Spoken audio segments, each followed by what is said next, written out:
In the short term with the handful of names that we've seen move in the last week, there's been so much new transparency and exposure of what really goes on with these hedge funds, the nature of short selling, the fact that you can have more short interest than just available shares of a company. Do you think we are going to see changes from maybe a regulatory perspective, just a strategy perspective from some of these big short sellers that have found themselves in this position?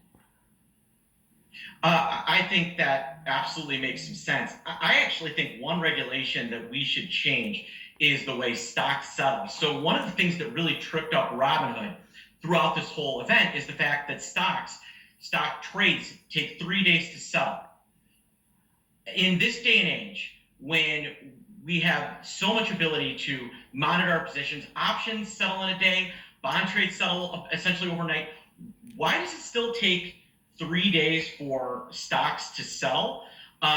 It's essentially a free gift to the clearinghouses to make money off of float. And that 3 day settlement where you have long and short that essentially match up, but you're kind of exposed while those actually wait to settle is what tripped up Robinhood. And that needs to change because it really doesn't have a purpose other than to give free float to some of the clearinghouses and major investment firms. That is probably the number one regulation the number one change I'd like to see in the overall marketplace. And yes, the fact that a stock can be borrowed and sold multiple times is another problem that I think needs to be addressed. But as much as it's fun to sit there and say Robinhood was up to something nefarious, they truly got tripped up by this long 3 day settlement procedure that needs to be fixed. So, Mark, I guess to that point with Robinhood halting trading of certain stocks for a certain amount of time, and today they had to raise another $2.4 billion. How does that company start to rebuild trust in their users when they have been doing this from, to your point, from a legal perspective, from just covering themselves kind of position? That's going to be a hard ladder to climb. But I would say to people that are mad at Robinhood that they're no different than any other of the brokers out there, right?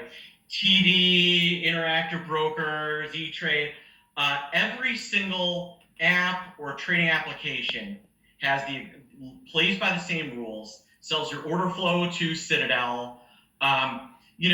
Just one thing to be aware of is that when you're trading for free, right, you're no longer the customer. The person who's paying for your order is the customer. You're the product. And that is the monumental shift we've seen in the brokerage business. So until we see the SEC and Congress step in and end payment for order flow, which should be done, Robinhood's in a bit of a tough spot, but they're no different than anybody else.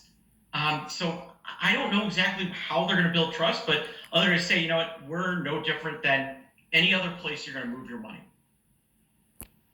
All right, Mark, thank you so much for your time today. Great insight. That's Mark Sebastian, CIO of Carmen Line Capital. Thanks again.